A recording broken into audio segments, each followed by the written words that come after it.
everyone, it's Lori here from The Lori Show. I'm your positivity princess, bringing you all things happy and positive.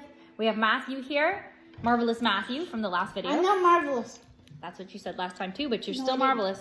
Okay, so I wanted to quickly throw out there this idea that What idea? we are... What idea? We are in a bit of a world... Okay, as we go through this pandemic, we are finding ourselves having to live differently. And I know some people are living almost the same as they were before. I know some people are saying, oh, I never socialized anyway, or oh, I like to be at home, I'm a homebody. But let's all face it, no matter how much of a homebody you were or how antisocial you considered yourself, things are still very different. When you go to the grocery store, when you're walking down the street, things are different. So if you notice, I'm using the word different, not bad. I'm not putting any qualitative word on it. I'm not deciding if it's good or bad. It's just different. And different is completely fine. Maybe this will teach us a really good lesson about using change and adversity to our benefit. Okay, so I wanted to make a point of pointing out that in my house, we have two kids. There's a 6-year-old, sorry, he just turned 7. 7-year-old and a almost 10-year-old. He'll be 10 on the 29th. And the way they're handling this is different than the way the adults are handling this. And I think that these concepts can apply to all children. The way children see the world is different. We already know the game, the floor is lava. We've seen all these videos of these kids being able to see, when they're jumping from the couch to the chair to the table, they're imagining that there is lava there. They're suspending that belief. No, I don't. Okay, he doesn't, but most kids are able to really use that imagination. Now I'm gonna. Okay, so the first thing kids do, and I want to keep this very short, the first thing kids are able to do in getting through an adverse or bad situation is that they see adventure in all of this, not the adversity. They think it's exciting, not scary. So they're excited, not scared. And that feeling inside of you, fear, is very similar to excitement. If you can imagine the butterflies in the stomach, the tightness in the chest, sometimes like some of these feelings of like that you might call anxiety is the exact same stuff you feel when you're excited. So if you can just flip the switch and see my fear is more like maybe I'm a little bit excited that things are a little bit different. Maybe we've been looking for an excuse to change the way we do certain things. Okay, so that's number one. Instead of seeing adversity, we see adventure, and instead of being scared, we're excited. Okay, let's try to do that. The second thing is we go back to our old loves. So go back to the things, maybe we can't go out and about and buy all these new toys and new things. So the kids go back and do the things they loved before. They pull out their old video games. They were playing that Super Mario Retro, the little video game. I'll show you a picture of it. They go back to their old Lego sets.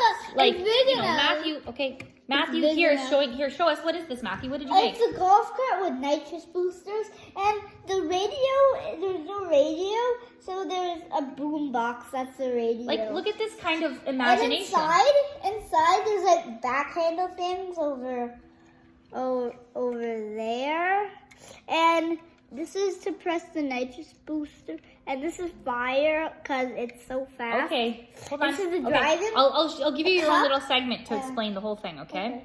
Also, chair. Go back to some things you used to love. If you used to play guitar and you have it in your closet, go back to it. Go back to playing the piano. Go back to writing poetry. Go back to drawing. Go back to the things that you loved to do 10 years ago that you never had time to do. Those things gave you passion and made you feel happy. They can again. Number 3, laugh, make a joke, see the funny stuff. See the humor in all of this. Like, when someone falls down the stairs, okay, I know there's some people that still laugh. It's not funny because as an adult, you fall down the stairs, you could really get hurt. But when a kid falls down the stairs or sees someone fall down the stairs or slip on the ice, or what's another thing? What's another thing that could happen? Slip on a banana peel? Okay, you could slip, break your head. He never broke his head. But I'm just saying there's things that can happen that are seen as hilarious to children. Farting, oh my God. Someone burps or farts, especially by accident. Oh my God, kids are laughing. Adults are so embarrassed they turn red. Oh my gosh. Like, Matthew, come here. Show us how you burp your name. Come on. No, spell your name with burps. Oof. W two burps.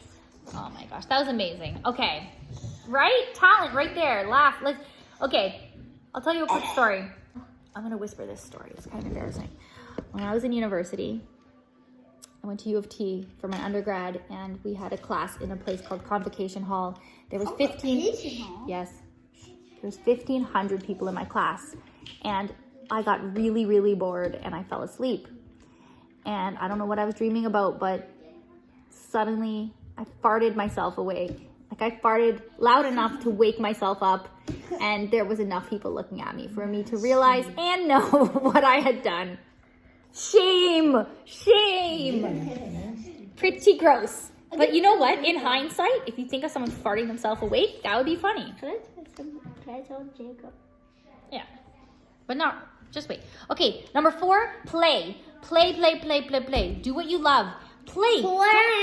Don't worry so much about being productive all the time. You can have a little schedule. Have a little schedule where what you're going to clean, if you want to do certain workouts for a certain amount of time. Don't stress yourself every time you want to watch a show on TV. Do some things that are a bit of a distraction. Enjoy it. Go to the backyard. Shoot some hoops in your driveway. You know, social distance. But number 5, stop looking at the time.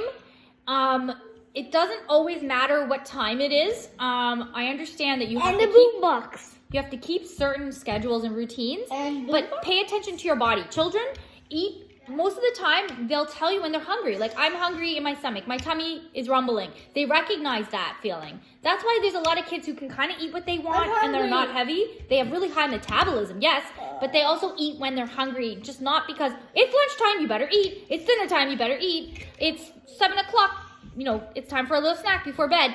If they're not hungry, they don't eat, if you notice that. And if they don't like it, they don't eat.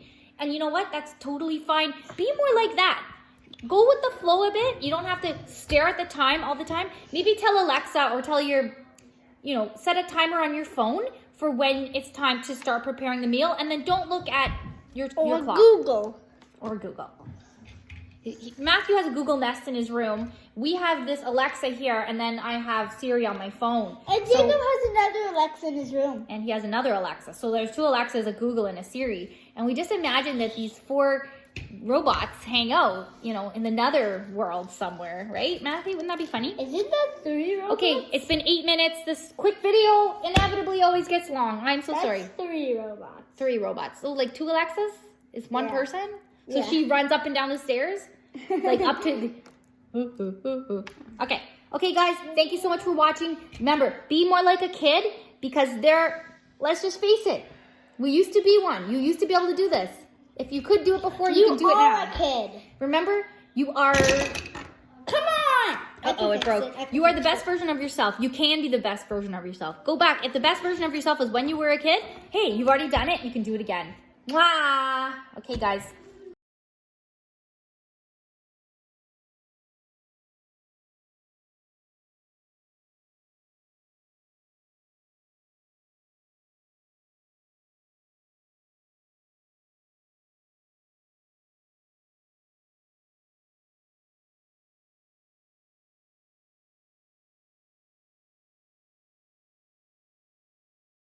Wake up. Hi. What are you up to? Just playing Roblox. Let's see. So tell me, what are your 3 favorite things to do when we're stuck at home and we can't go outside because of this virus? Play Fortnite, play Roblox, and play Roblox. Video games? That's all just for video. So all video games? You play Roblox? What about TikTok and making your own videos? TikTok and making videos. You play Roblox. Question? What? Why have we been home all of these days without going to school? Because of coronavirus. Okay, so but why is the coronavirus stopping us from going out? I don't know. In a way. So why don't we want the coronavirus? Because then we could die. Oh, geez. All right, this isn't going well. That's not going well. Okay, let me ask you a question. What do you do when you can't go out? You stay home and play Fortnite. And what else can you do? you could relax and make homeschool. Okay, so tell me your 3 favorite things that you can do when you're stuck at home and you can't go outside. Play Fortnite. Okay, that's number 1. Do homeschool. Okay, and what else do you like to do? That was 2 things. Play Lego. What That's the third. That's the 3rd. Okay, love you. Bye-bye. High five. Whoop, whoop. Oh, that was a good high five. Really broke this. Sorry guys, I pressed the button. Have a great day. Please enjoy the day as much as you can. Be a kid and be positive. Mwah. Love you guys. What is